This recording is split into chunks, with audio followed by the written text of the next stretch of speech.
Hello everyone, welcome back to my channel.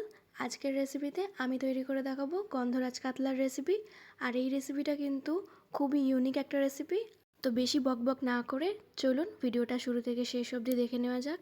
সবার প্রথমে আমি এখানে কাতলা মাছটাকে পরিষ্কার করে ধুয়ে নুন, হলুদ আর লেবুর রস মাখিয়ে ম্যারিনেট করে রেখে দিয়েছিলাম। এবারে কড়াইয়ে বেশ কিছুটা সর্ষের তেল দিয়ে একে একে মাছগুলো কিন্তু আমাদেরকে ভেজে নিতে হবে। মাছগুলোকে কিন্তু ভাজা বসিয়ে দিয়েছি। অন্যদিকে আমাদেরকে যে মশলার পেস্টটা রেডি করতে হবে সেটা করে নেব।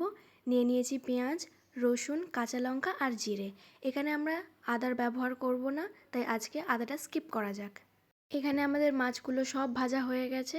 এবারে মাছ ভাজার তেলেই কিন্তু আমাদের বাকি রান্নাটা করে নিতে হবে।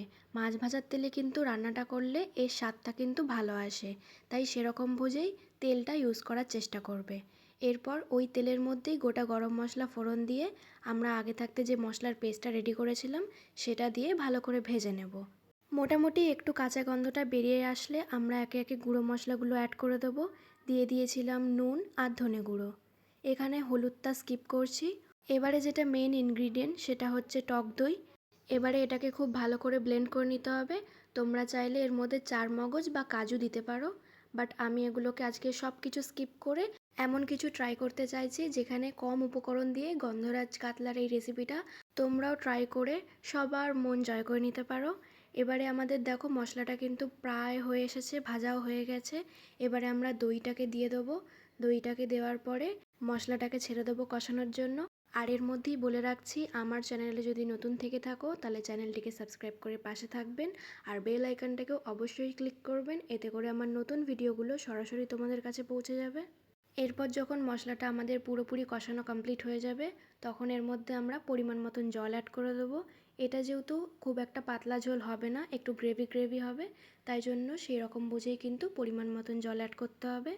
এরপর ঝোলটা যখন 1 ফুট দিতে স্টার্ট করে দেবে তখন আমরা একে একে সমস্ত মাছগুলোকে এর মধ্যে দিয়ে দেবো। দিয়ে খুব ভালো করে ফোটাতে হবে যাতে করে এই মশলার যে ফ্লেভারটা সেটা পুরোপুরিভাবে মাছের মধ্যে ঢুকে যায়। এরপর কিছু কিছু ইনগ্রিডিয়েন্টসের মধ্যে অ্যাড করতে হবে যেটার থেকে এই গন্ধরাজ কাতলার ফ্লেভারটা আরও এক্সট্রা হয়ে যাবে। সেটার জন্য আমি এখানে নিয়ে নিয়েছি 2 থেকে 3টে লেবু পাতা। অবশ্যই লেবু পাতাগুলোকে কেটে দেবেন, এতে করে কিন্তু এই যে গন্ধটা আসবে সেটা খাওয়ার সময় অটোমেটিকলি তোমরা পাবে যে এর টেস্টটা কতটা ভালো হতে পারে।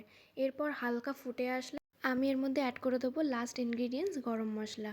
এবারে খুব ভালো করে নাড়াচাড়া করে নিতে হবে অ্যান্ড দেন গরম গরম সার্ভ করে নাও গন্ধরাজ কাতলা। তো আজকের এই রেসিপিটা তোমাদের কাছে কেমন লাগলো অবশ্যই আমাকে কমেন্ট করে জানাবে। তাহলে আজকের জন্য এইটুকুই, দেখা হচ্ছে নেক্সট ভিডিওতে।